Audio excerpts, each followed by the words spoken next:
আসসালামু আলাইকুম রহমতুল্লাহি ওবরাকাতুহু। প্রিয় ভাই বোনেরা, এটি পবিত্র মহরম মাস চলছে। এই মহরম মাসে আমাদের কিছু আমল আছে, কিছু করণীয় আছে, কিছু বর্জনীয় আছে। আল্লাহ রাসূল সাল্লাল্লাহু আলাইহি সাল্লাম মক্কা থেকে হিজরত করে যখন মদিনাতে যান, মদিনাতে গিয়ে দেখেন ইহুদিরা রোজা রাখছে। তাদেরকে জিজ্ঞেস করো, তোমরা কিসের রোজা রাখছো? ইহুদিরা বলল, আমাদের পয়গম্বর মুসা আলাইহিস সালাতু ওয়াস সালাম এই দিনে নাজাত পেয়েছিল, অর্থাৎ আশুরার দিনে, তাই আমরা রোজা রাখছি। আল্লাহ রাসূল সাহাবায়ে কেরামদেরকে নির্দেশ দিলেন, তারাও রোজা রেখেছেন, আল্লাহ রাসূলও রোজা রেখেছেন। সম্মানিত প্রিয় ভাই ও বোনেরা, এই জন্য আমরা মহরম মাসে রোজা রাখব। দুইটি রোজা, একটি 9 তারিখ 9ই মহরম, 10ই মহরম আশুরার দিন।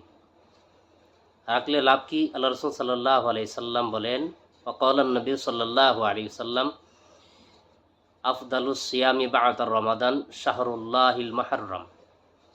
মহরম মাসে রোজা রাখা রমজান মাসের পরে সবচেয়ে থেকে উত্তম হলো মহরম মাসে রোজা রাখা।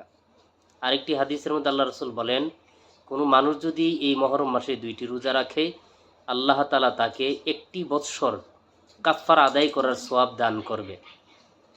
এই জন্য অর্থাৎ 1টি বৎসর আপনি যদি রোজা রাখেন, 2টি রোজা, 1টি বৎসর আপনার বিগত যেই পাপ আছে, গুনাহ আছে, আল্লাহ তাআলা 1টি বৎসরের গুনাহ আল্লাহ মাফ করে দিবেন। সুবহানাল্লাহ।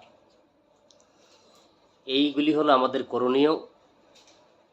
আর বর্জনীয় হইলে আমাদের এই দিনে দেখা যায় আমাদের সমাজের মধ্যে কিছু তাজকিয়া করে, হাই হোসেন হাই হাসান বলে, কিছু বেদাত, কুসংস্কার, কুসংস্কৃতি আমাদের সমাজের মধ্যে মহরমকে, মাসকে, আশুরার দিনকে উসিলা করে কিছু করা হয়, যেটা কোরআন হাদিসে নেই। আল্লাহ রাসূল সাল্লাল্লাহু আলাইহি সাল্লাম বলেন, কুল্লু বিদআতিন দালালা ওয়া কুল্লু দালালাতিন ফিন্নার। আও কামা ক্বালা আলাইহিস সালাতু ওয়াস সালাম। আল্লাহর নবী বলেন, যারা নাকি বিদআত করবে, যারা নতুন আবিষ্কার করবে ইসলামের মধ্যে, যেটা কোরআনে নাই, হাদিসে নাই, আল্লাহর নবী করেন নাই, সাহাবায়ে কেরাম করেন নাই, সেইটাকে বানিয়ে সমাজের মধ্যে প্রচলন করিয়ে দেওয়ার নাম হইল বেদাত। এই আশুরার দিনে আমরা আল্লাহর নবী যেগুলি করেছেন আমরা সেগুলি করব।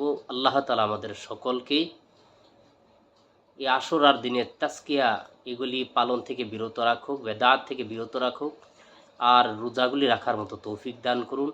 আল্লাহ তাআলা আমাদের সকলকে আমল করার মতন তৌফিক দান করুন। ওয়া আখিরি দাওয়ানা আলহামদুলিল্লাহি রাব্বিল আলামিন।